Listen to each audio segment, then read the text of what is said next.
All right, it looks like we're live again. Hi, everyone. Thank you so much for coming out for our second weekend of Nib and Inkfest events again. I am still your host for this weekend's roundup of events, Joan Zahra Dark. So excited to welcome you all to having fun with backgrounds. Uh, as with all of these events, if you're hanging out in the Zoom chat, you can enable captions and a transcript if you would like, and those will also be available after the event at your request if you would like. Um, but I'll go ahead and kick us off to our speakers today. Cale McDonald has been working in comics for almost 2 decades. Most of that time has been spent on their webcomic, Sorcery 101. More recently, they have organized the Cautionary Fables and Fairy Tales anthology series and written the Eisner nominated miniseries, The Stone King, as well, and won the Eisner for editing the best anthology, You Died. They work on the comics and of properties such as Buffy the Vampire Slayer and Adventure Time. Most of their work is creator owned books such as the series Misfits of Avalon for Dark Horse Comics and Stars Hide Your Fire for Iron Circus. They're currently working on their self published series, The City Between. Cal, thanks so much for being here. Thanks for having me. Of course. And Blue Delaquanti is a comic artist and writer based in Minneapolis. From 2012 to 2020, Blue drew and serialized the Prism Award winning science fiction comic Oh Human Star at ohhumanstar.com. Blue is also the creator of graphic novels and novellas like Meal with Salil Ho, Across the Fields of Starlight, and Adversary. They teach comic courses at the Minneapolis College of Art and Design. Blue, so glad to have you here. Thank you so much for having me, Joan. I appreciate it. Yeah, take it away, y'all. This is fun with backgrounds.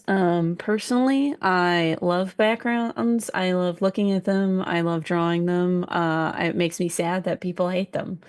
What Blue and I are gonna go over is how I think part of the reason why people don't like backgrounds is because they're not approaching backgrounds the right way. They're thinking of them as a chore.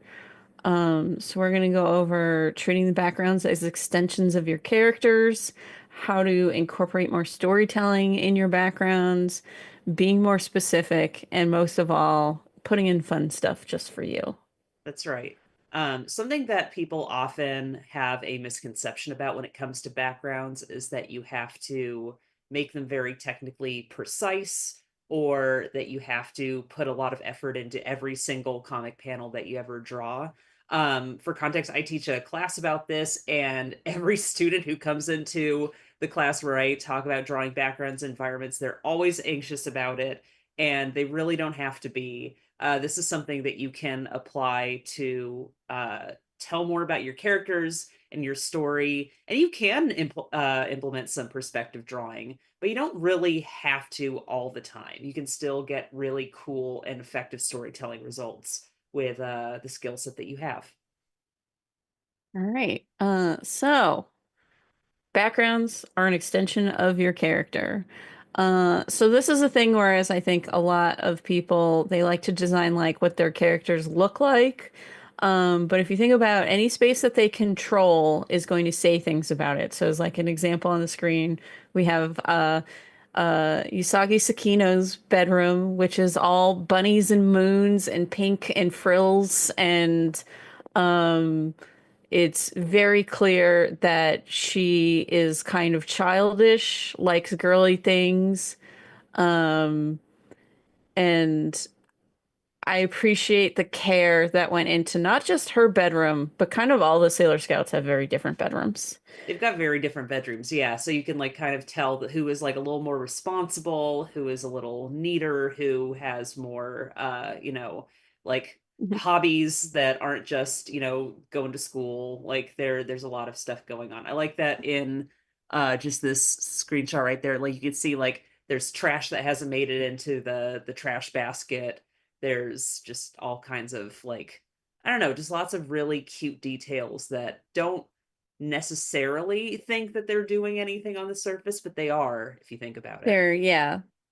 And then Blue, you suggested this, Black Yes. Sad's office. Very different flavor. Yeah, this is a for those of you who aren't familiar with it, this is a like hard-boiled detective type series, and this is exactly what you would expect, even down to the shorthand. Like if you were going to, draw a detective's office in like 60 seconds, you would have like the Venetian blinds, you'd have the ashtray, you'd have like the cup of coffee, but there's He so has much a more going on million here. cups that he hasn't cleaned up. There's so many.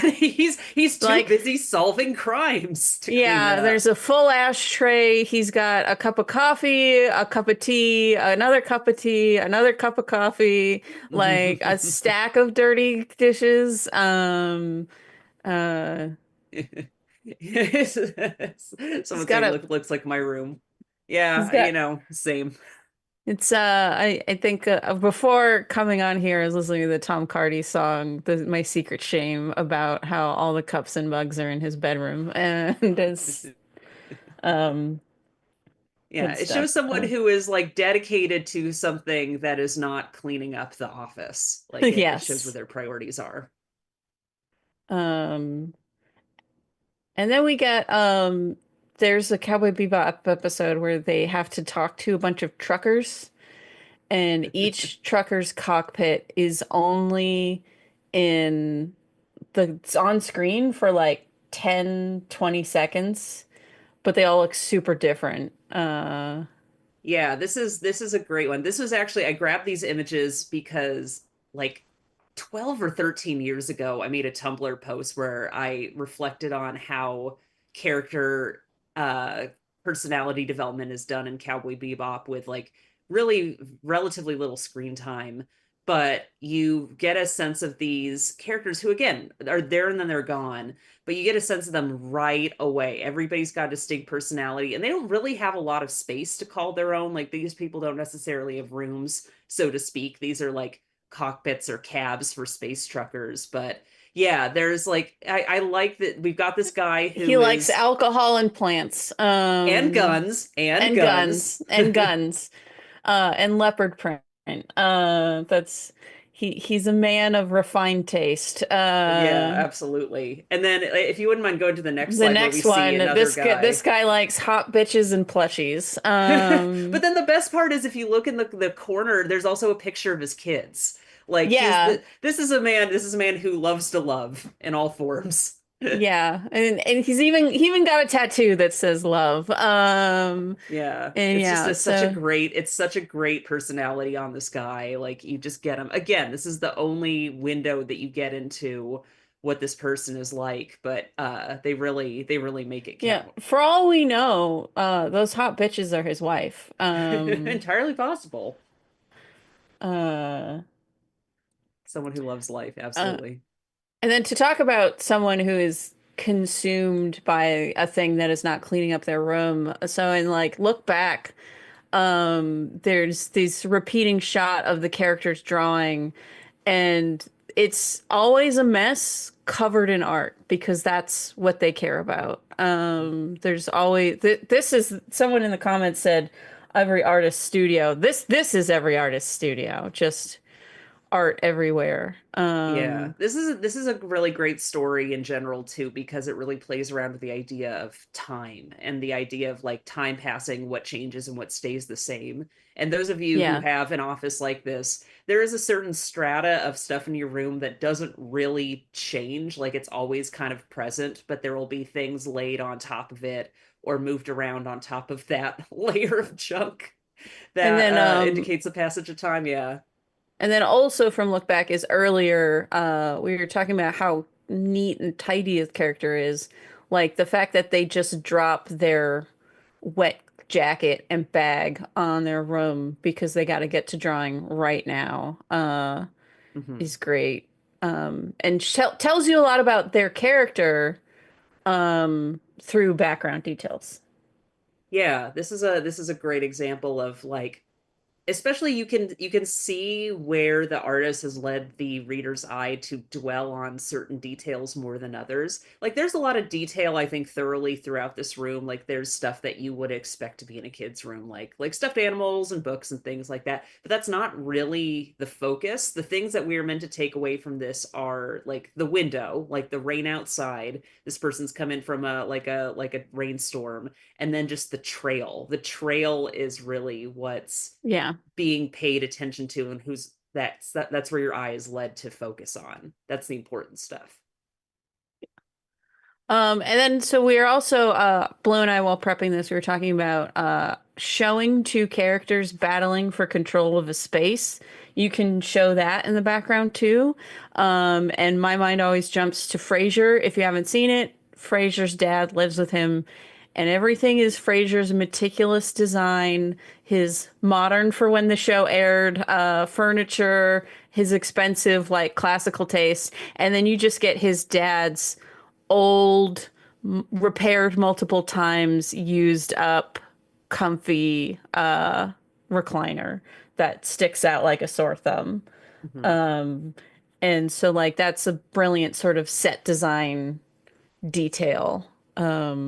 The texture I think is really what sells this too, and it's helpful to think about how you would communicate this if you were a comic artist, because I feel like so much of what's the dad's name? I forget the dad's name in Frasier. Martin. Martin, thank you. Like Martin's chair is so scruffy and scrungly compared to everything else in the apartment is like wood or suede or marble, like lots of smooth stuff. But Yeah. the like you communicate that chair's like platonic qualities with like lots of texture and scruff. Someone in the chat is pointing out that's also the only place you see green is Martin's chair. Oh, that's true. Yeah. There's duct tape on the chair. So it's very clearly an old, well-loved chair, whereas everything else is like new because Frasier is like keeping up with his dignified taste. Hmm. Also, at the start of Frasier, he had just moved to Seattle. So he probably because he was recently divorced, so he had to buy all new furniture anyway. Um, Hmm. and that got to Blue and I's point of you can show what finances and resources does your character have. I went on malelivingspaces.reddit and found two contrasting living spaces. One of which is a single guy who is 36, so he clearly is established in his job. And while I personally think his taste is a little boring, it's unified. He knew what he wanted going into designing his space. Hmm. In contrast, here's a 19-year-old's room. He has just moved out of his parents' house. Listen, any wall decoration is better than no decoration. Yes. And so I feel like this is and it's very clear he is trying to make the space prettier because you got those little cheap wall lights. So there's effort involved. This isn't just him slapping whatever. Um, He so just doesn't have much experience. He doesn't have a lot of resources. He's just trying yeah, to he wants to fix it, but he doesn't quite know how yet. understand. Someone in chat is saying this reminds me of Male Living Spaces user who had two identical posters of Colin Farrell above his bed. Um, I want to know about that guy. yeah. Um, So then we got using your background to tell a story. Blue, you can take it for the way for this one. yeah, absolutely. So I always love using presentations to hype up stories that I enjoy. Something that I always wish people were more familiar with is the comic Concrete by Paul Chadwick, which he published in the 80s and 90s. Concrete's interesting because it is a ostensibly about a guy with superhuman powers but he does atypical, like unusual stuff with them. He is a intellectual guy. I believe he used to be like a speechwriter for the president or something, and then he ends up being abducted by aliens and put in a rock-like invulnerable body for question mark reasons. So the rest of the story is just him trying to figure out how to live his life, and we frequently see him in his home, which has to by necessity like accommodate his like massive like weight and mass, and his like he'll destroy things if he's not careful. So all of his like chairs and furniture made of cinder blocks, he everything is cracked or chipped from handling them. But he is at his heart, he's an intellectual, so he's always got like paintings on his walls, he's always reading books, he always tries to enrich his life with things that he can't easily destroy. And I think that's a really fun way to, even when there's not a focus on the space, that is a way to think about how someone who has like specific like, attributes, what they need, like what they enjoy, like how they adapt a space to suit themselves. Yeah. And then I put in background details doing storytelling in Invincible. On Mark's desk next to his computer, there is always tissues and a bottle of lotion. They never comment on it, except I think there's one part where a girl agrees to go out with him and he pushes them into the trash because he doesn't need them anymore.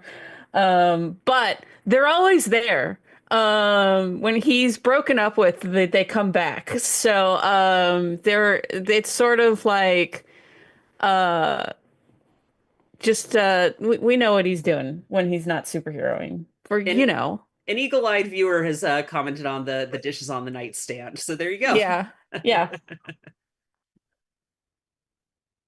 And then these are pictures from my apartment. When you have a character who has weights and a treadmill in their home, you know that they work out regularly. We were joking before we started the presentation that my hobby has accidentally become fitness. But if you put trash on that treadmill or laundry, um, you are telling the story of someone who wanted to get in shape and then did not have the willpower to follow through. Um, It's a good way of showing a so history without necessarily yeah, saying it or spending a bunch of like panels saying it. yeah. If I was drawing this panel, I would put more stuff on the treadmill. It's just to take photos. I was like, oh, I need to put something to make the treadmill look less used than I actually use it. Um, Uh, and then, so this is a detail that I frequently like to take note of good things in bad TV shows. And so fun storytelling things. If you have not seen the show Supernatural, don't. It's trashy and you only have one life to live. But in it, the main characters always pretend to be law enforcement and hand out business cards. And if a fan ever wondered what happens if someone actually calls the phone number on that business card, there's an episode about the guy who's sort of their support team. And in his kitchen, there are multiple different phones that are labeled with different types of tape and different markers. So you know that they were put up at different times. So you can see every single fake alias they gave. He has a fake alias to be their supervisor. And that was just a detail that I really appreciated. And I think it's like they pan over it because like one of them rings and then he has to answer the phone and claim to be the health department. Um, It says so much about that character too, not just that he, yeah, is like committed to be part of this thing, but like the extent to which he does it yeah, for like multiple years. I think that's a really cool detail. yeah. He's like their father figure because their actual father was a piece of shit. Um, And yeah, so it's just like fun details like that that are telling a story without calling attention to it. And then on blue, do you have any other examples that we don't have slides for before I move Oh, on? of something like this? No, not off the top of my head, but there one maybe one Yeah. that comes to me. Yeah. So then we had mood. You can use your the way you're drawing a background to imply a mood or tone for the area. All the next few slides are all from Will Eisner's City People Notebook because he is trying to make that exact point. Like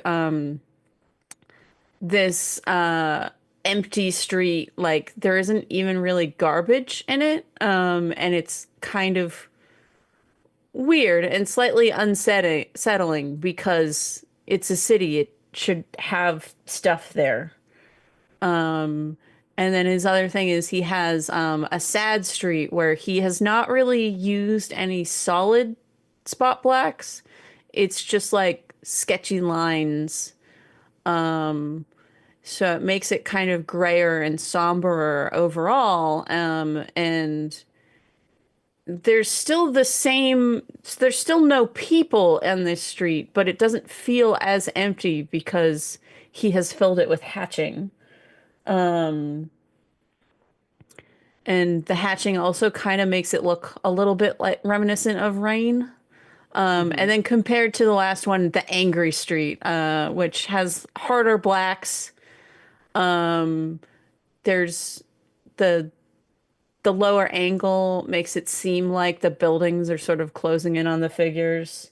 Yeah, they're like Um, looming in slightly, like they're looming above them in a way that yeah, like feels more intimidating.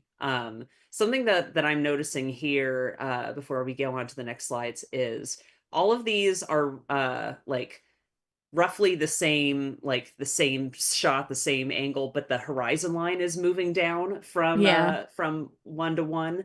Someone pointed out, Zena pointed out, that in that first slide, the empty street, because the horizon line is so high, that really shows more of the street than it does in the sad or the angry streets. And the more that we can see of like uninterrupted street, the more unsettling it feels.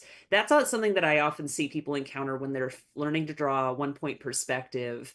But they're just like having the lines go all the way to the horizon. That's like several miles of like uninterrupted yeah, line. And unless like you're in like a country road in the middle of nowhere, you're not going to encounter that, or it'll feel very like unsettling and strange. So if you have it lower down, you have more opportunity for things to like break up that horizon, which can make it feel more cluttered, but also more realistic, or more, there's yeah.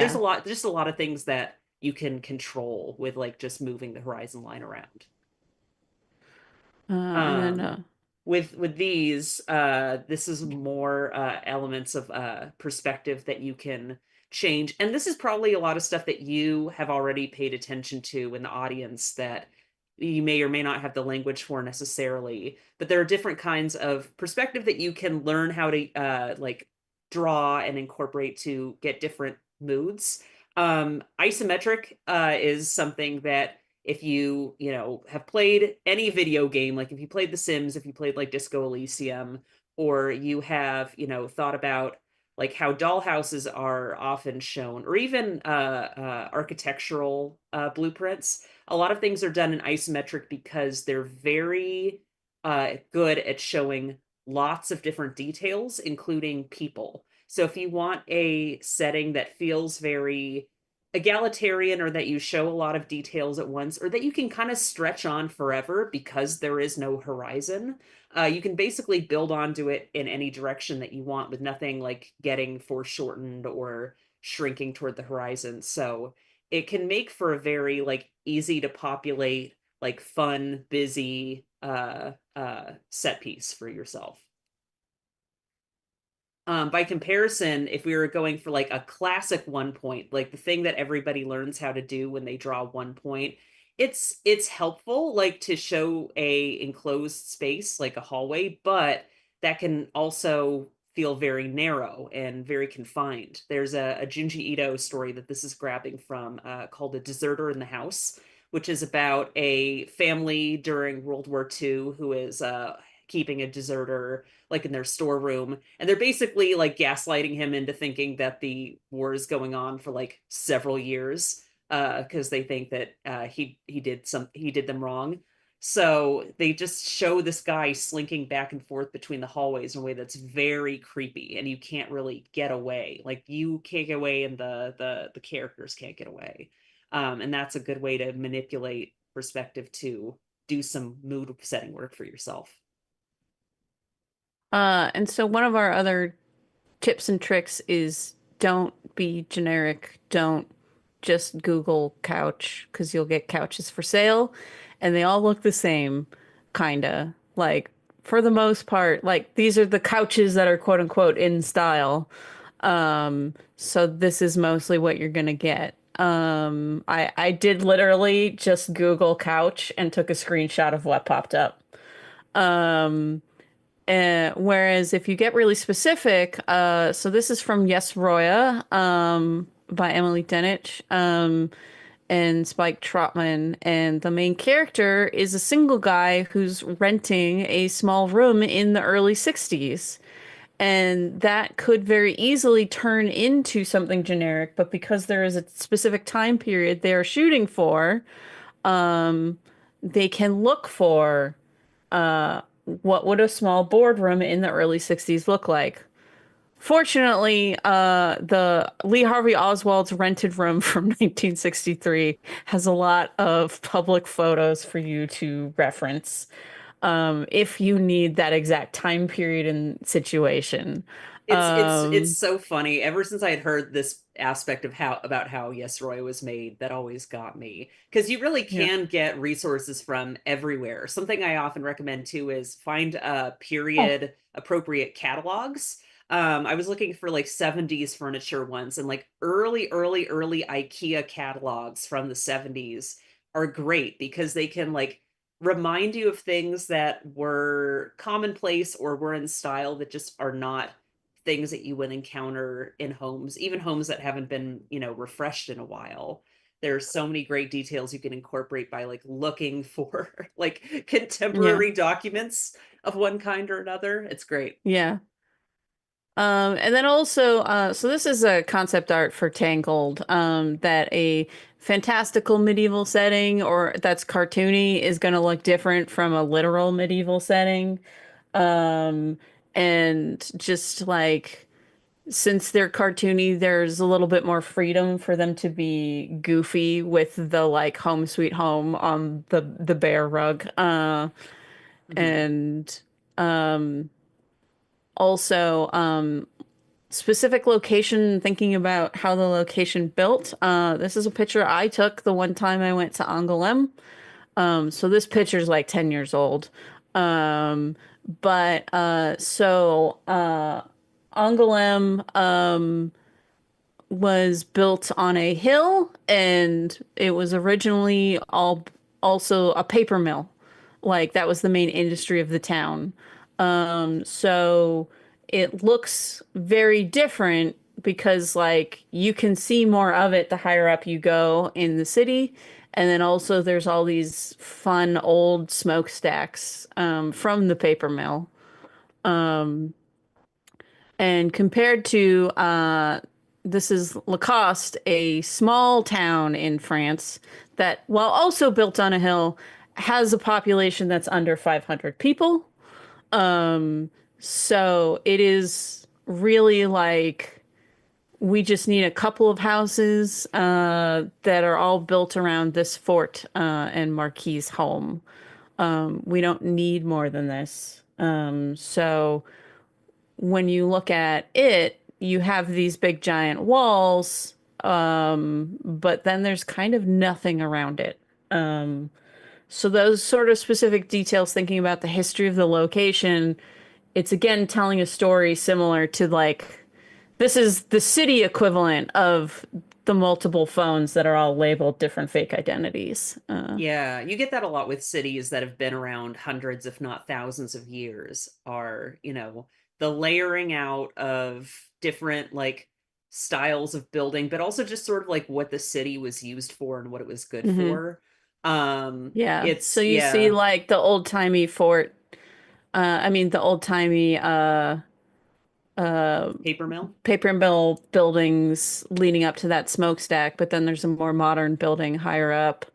Um and then compared to Lacoste was pretty much all built at once because it was like the staff of the fort. Um and then whoever the Marquis de Sade felt like fucking.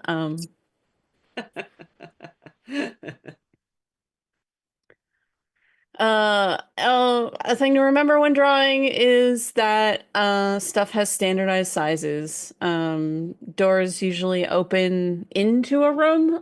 That is because for safety reasons, the architects want you to be able to barricade the door from an intruder. And they also don't want you to get trapped in a room if there's a fire.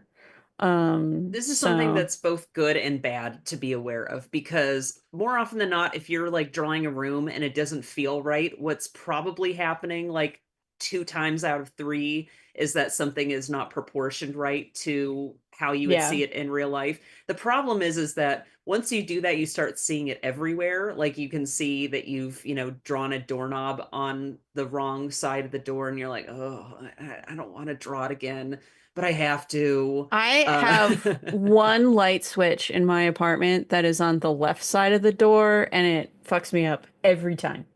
yeah, Um, this is and this is it's sort of like a thing you don't think about until it's quote unquote wrong. right. Um, And worth keeping in mind too is that, obviously all of the standard sizes apply to adults, but if you are drawing a household or, whatever, like an office place or wherever, where people are a bunch of different sizes, including children, people will always interact with a room differently. If you share a home with somebody who is a different height than you, and you have a pantry shelf that is for your snacks that your roommates can never see because they're just not short enough, or maybe they're like taller than you and they have their own snack shelf. This is something that, Also, yeah. these proportions are proportional to the average height of the people who live in that country. Um, so in the US, it is built for people who usually men. So in the US, the average home is built around a man being 5'10". Hmm. But if you go to Japan, uh, everything is going to seem shorter to us compared us Americans comparatively, um, because the average height in Japan is shorter. Um, so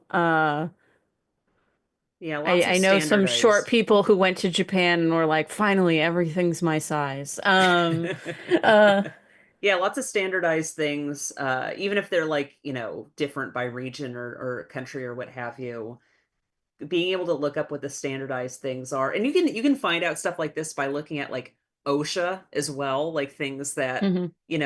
by compliance with laws have to be certain angles or certain heights. You can find that out pretty easily. Another common offender is stairs. When you're drawing stairs and you're like, God, why don't my stairs look right? It's probably because the angle that you're drawing them at is too steep or too shallow. If you go to like OSHA's website, they will tell you that most staircases have to be, I believe, between 25 and 30 degrees. I may be misremembering, but the plot stands. This is something that you 30 can degrees check. sounds correct. Okay. Yeah, unless you were in like a, home that is trying to make a crawl space attic into a livable second floor for Yeah. for cheap apartment reasons, and they put a staircase in that's not supposed to be there. Not that I've seen this house hunting or anything like that. Yeah. This will be something that you will experience. Oh, okay. Now, the most important part is to have fun.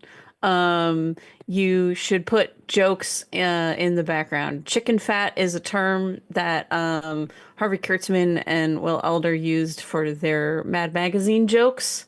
I grabbed this from a comic that they were not allowed to publish because Archie is in it, and Archie Comics was not fond of Archie going to Dairy Queen with the lady with tits out, and you get your ice cream from her titties. Um, and this is just a way to like put in jokes just for you. Um, this is from Owlin's That Sexy Bear, which is kickstarting right now. You can see like the beach, there's all these different jokes that they put in. The person smoking weed and the little unicorn thing, the guy looking at a titty on camera, the dog taking a dump, and the squirrel stealing some snacks. All these fun little jokes. And go back to the big picture. Yeah, if you're gonna create density, make the density fun. Yeah. Um, this is why I love backgrounds. I love goofy, dumb jokes in the background. Also say hi to your friends.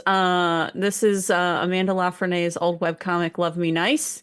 And whenever the characters went to a bar or a restaurant, she would put in cameos for other people's webcomics. This gentleman in a headlock is Danny from my comic Sorcery 101. He is being headlocked by Reagan from Templar, Arizona. I forget the character's name, but they're from Cheap Thrills by S.E. Case. And yeah, so it's a thing that Amanda kept up just to put in her friends' characters all the time. So yeah, it also helps with the crowd scene. That's so much fun to do. I also am a big fan of putting animals in the background. This is from S.E. Case's Rigsby, Wisconsin. When was the last time you went outside and there wasn't a bird or a squirrel or something? So you gotta I'm just like get some animals in there. If your city scene needs that extra bit, put some pigeons in.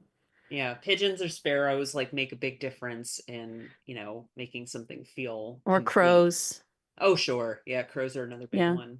Or your local scavenger bird of choice, your bin Yeah. chickens. Yeah.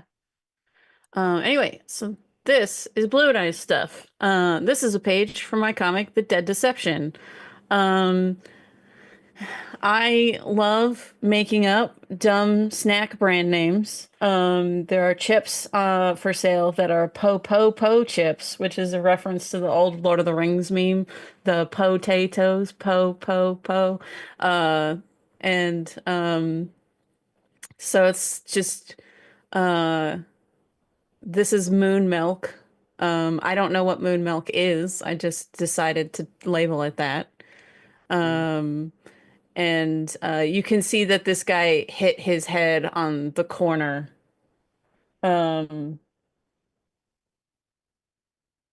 did you just call me? Wait, I don't blow dice? I don't know what you're talking about. Uh,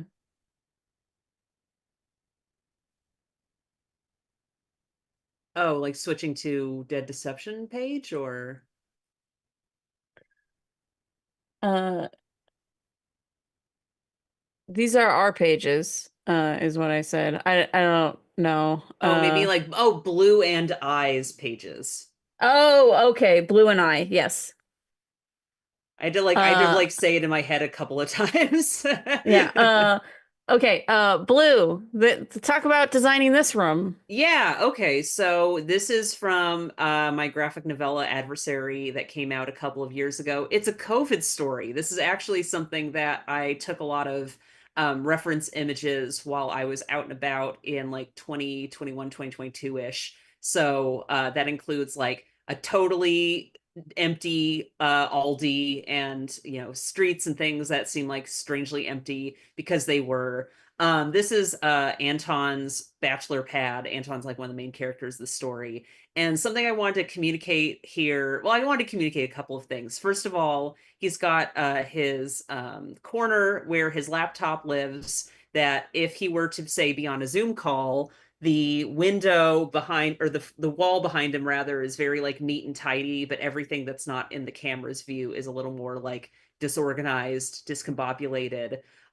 This is like someone who has spillover space for like liquor bottles and things like that in the bookshelf.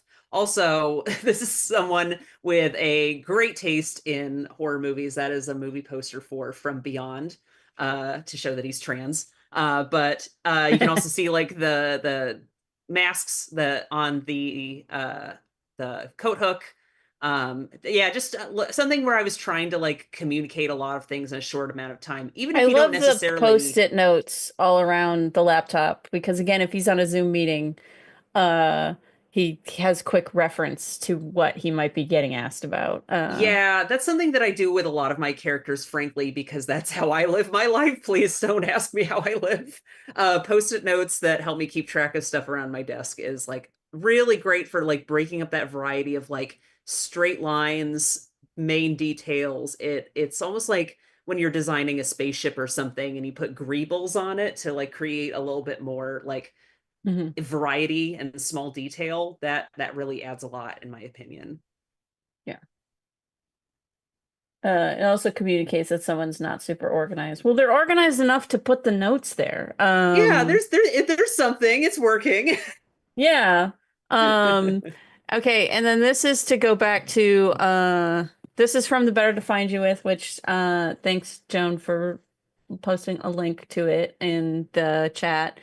Um, to go back to details in the background telling a story, the donuts have a note on them that says, just take one. That means you, Burke.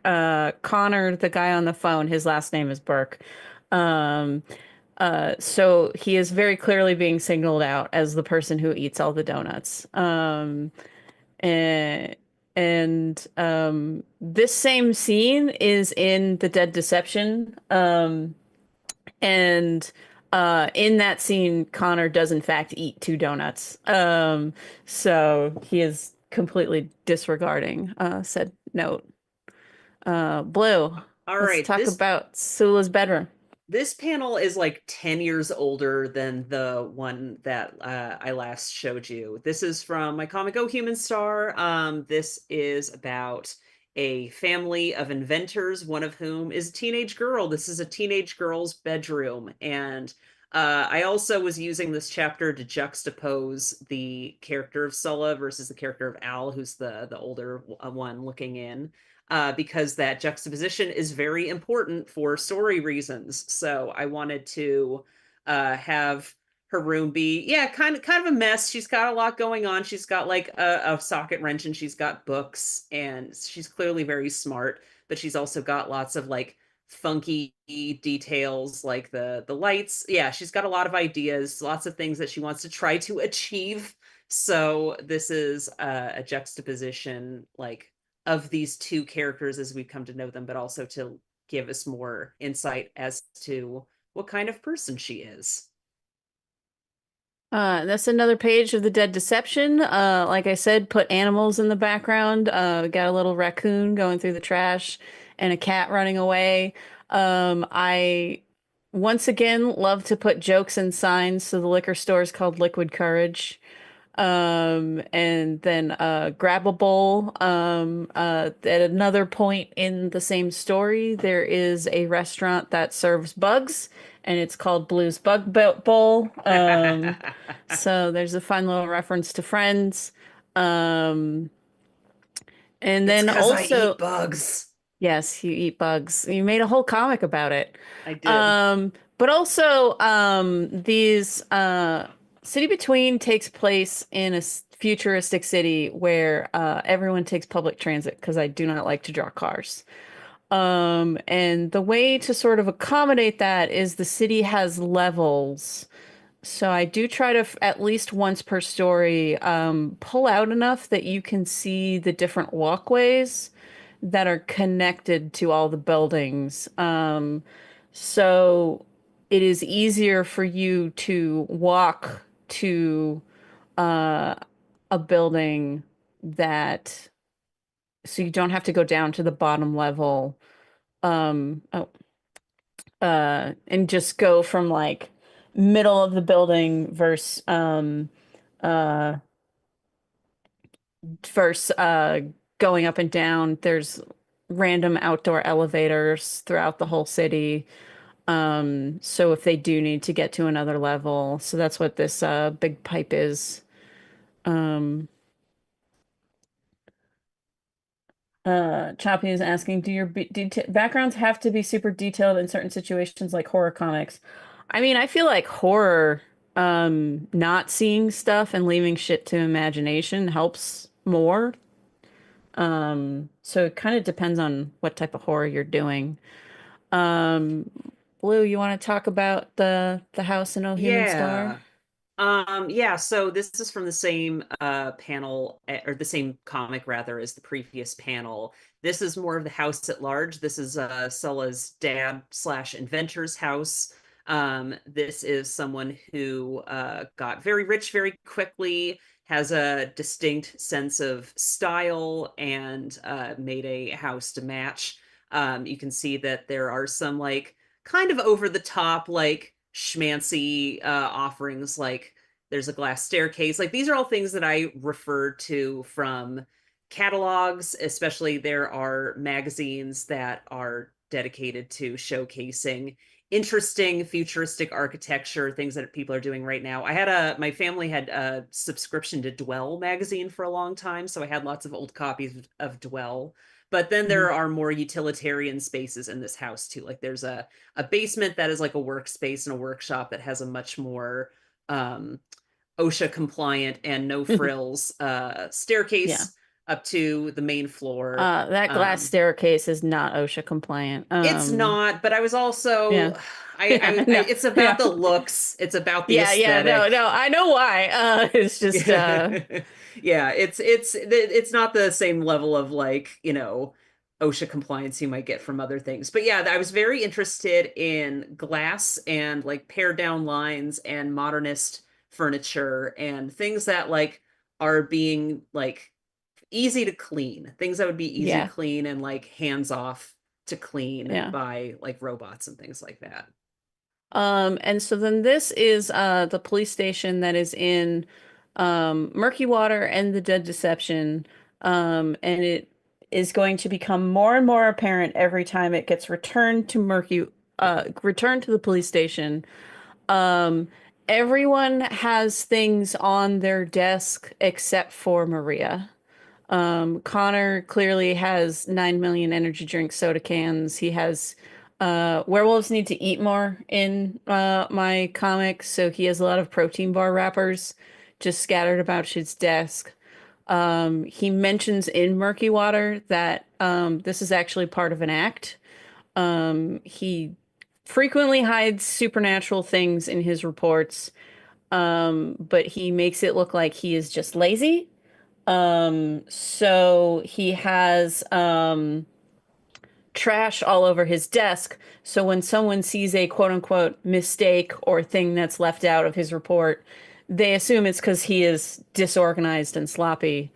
Um, Whereas other characters are have varying degrees of stuff on their desk. No one's as messy as him. And then Maria's has nothing on her desk.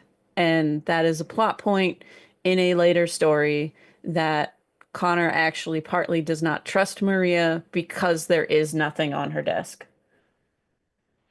Yes, that's why he's always eating all the donuts.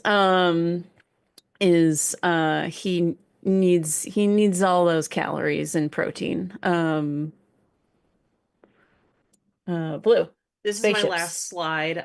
Yeah, this was a more like far future space opera kind of setting. Something that I am very fond of in fiction is when people live in spaces that people were not meant to live in but make do, especially when it comes to like spaceships and spaceship hangars and garages and things like that. I recently rewatched Blade, and the two main characters like basically live in a garage. Yep. Like a dusty grimy old garage, and that kind of thing is always charming to me.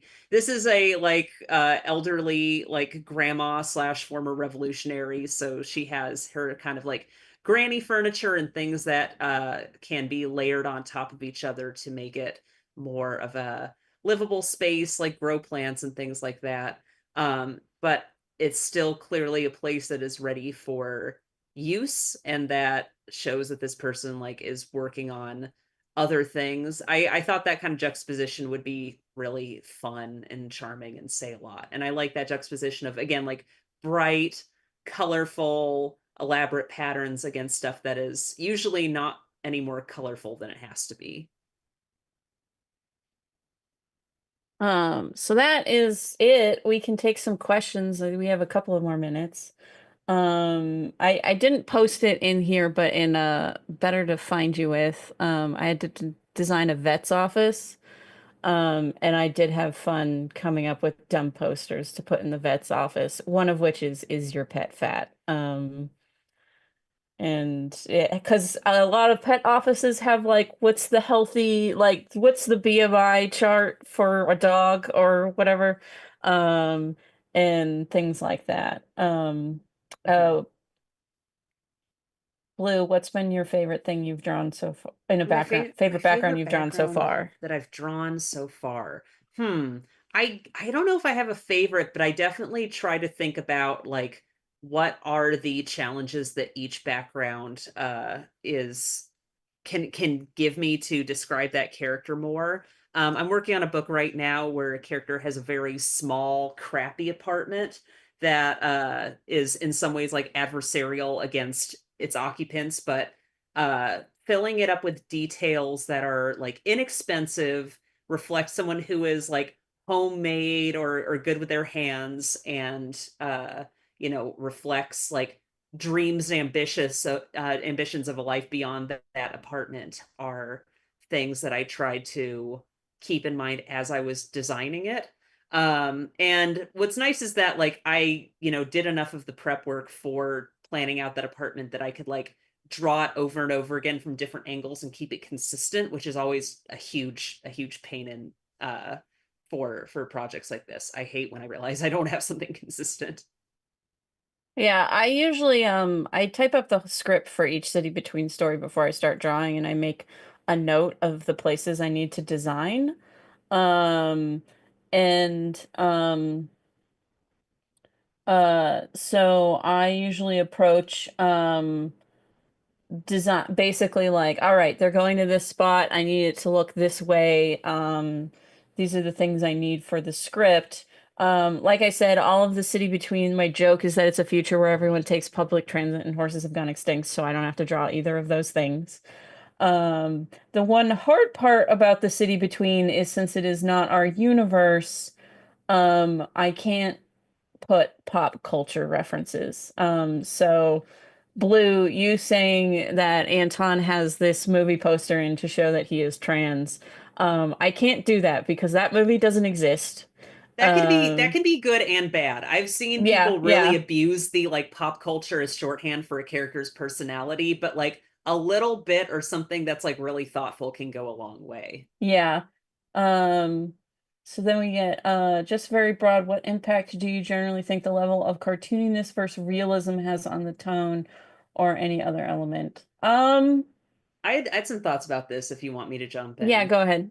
This is something where like again, I know that all the examples we've been showing have been by necessity, like here are the details in every other panel, but like not every panel has to be doing this amount of work. If you plan it strategically so that you have an establishing shot with information, or even just like if there's a conversation where that's taking a couple panels and people are just talking, and you just like orbit the camera around the room, a lot of times the reader can kind of fill in the detail in a way that you haven't like explicitly said, but the reader can fill it in with stuff that's appropriate.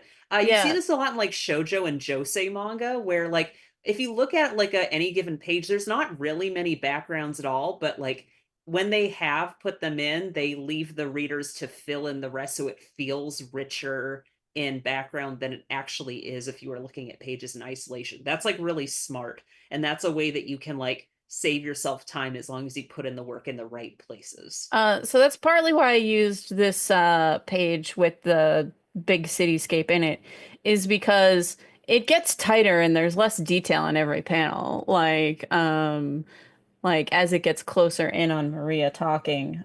So you really only got that raccoon and that trash can in the second to last panel, and then it's just her face. So it's kind of, if you set them up, you can just coast after a while because you did the work. Someone's asking, I'm a bit of a resource hoarder and I've started taking the plunge into backgrounds more. I found this game called Furnish Master where you can build rooms and customize them in depth. Find have anything you find yourself returned as far as the resources? This is again the problem of City Between is not in our world. So I have to make up everything from scratch for the most part. Uh, we have our friend Amanda uses The Sims to design people's apartments, but That can be really useful, especially if you want like something that you can turn around and yeah. try from different angles. I will say it is really handy to have some kind of resource board, and this can be like digital or old school, like, magazine or catalog clippings. If you ever just like find a piece of furniture as either like a statement piece or maybe just something from like a culture you're not as familiar with, where you're like learning what is like common in a Yeah, I have a place. bunch of Art Deco Yeah. reference books Yeah, that I go back to for City Between.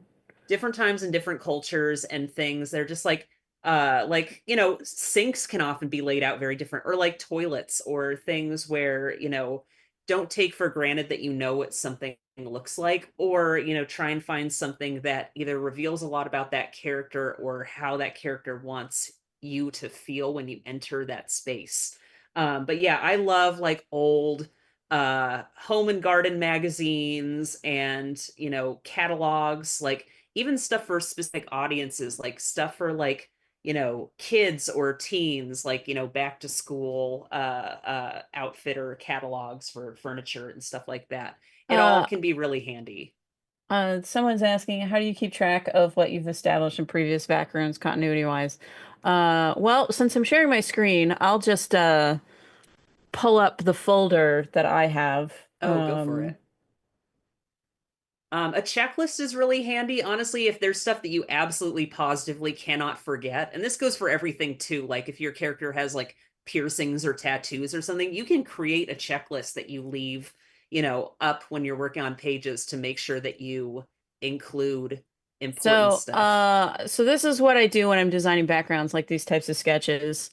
And they're labeled. So this is for the City Between, Eternitech bottom lobby, low res copy. This is the Eternitech main building. These are all things that are going to pop up in the newest City Between story. Um, so they're just like labeled with the start of the series that they're part of. Um, and I do this for both buildings, characters, indoor settings. Um, The one thing I do that's disorganized is they are not all together. They're just when I drew them. Mm. So I knew it's like this is used for the first page of Glass Diamonds, which is the newest City Between story. Um, so yeah, I just keep this is like a dressing room. Um, yeah.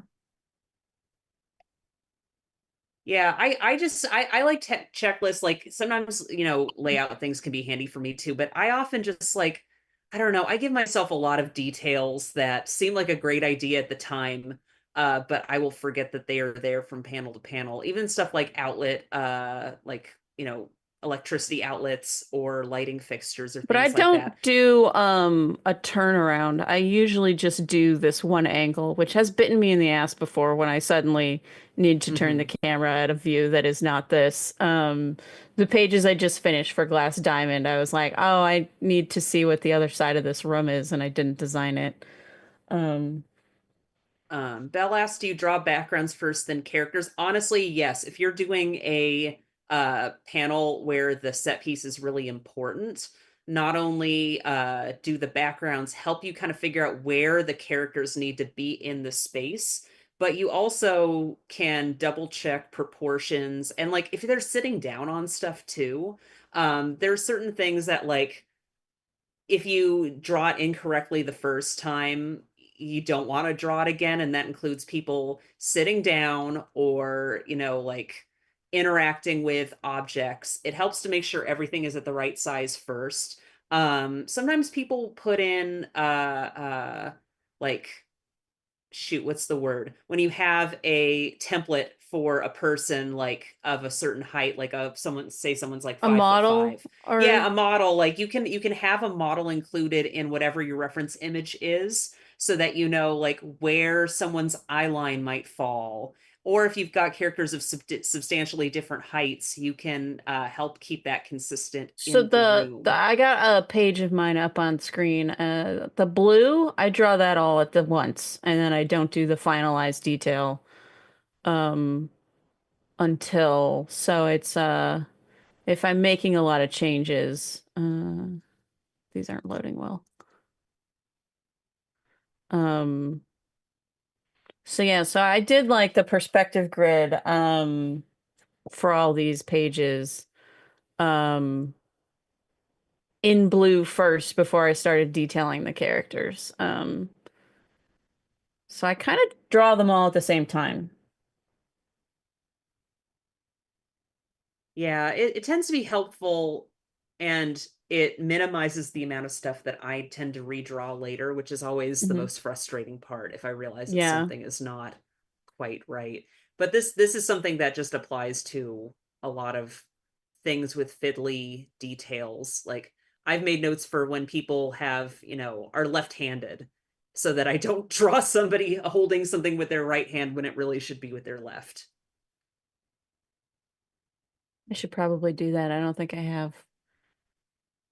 Oh, left-handedness. I'm doing that Yeah. with a character right now. I don't know why I decided to do that, but I sure did do that. So the room I was showing, the bedroom I was showing off a little bit ago. Here's a page that takes place in it. Uh, so this is where I was like, oh no, I need the other side of this room. And it bit me in the butt that I only did it from one angle. Hmm. But because they're saved, based on what they are, I do reuse backgrounds sometimes. This bar was for the previous City Between, and since they're and I was like, oh, I need another gay bar for ladies, and so I was like, I'll just reuse the same gay bar for ladies that was in the previous one. Hmm. Uh, I think. How are we doing on time? Do we I think have we're over time. Oh, okay. Because it was only supposed to be an hour. We're 10 minutes over. Okay. Well, then we can probably like wrap up there if we want. Yeah, unless anyone has some last minute questions, then we can wrap it up. Wrap it up.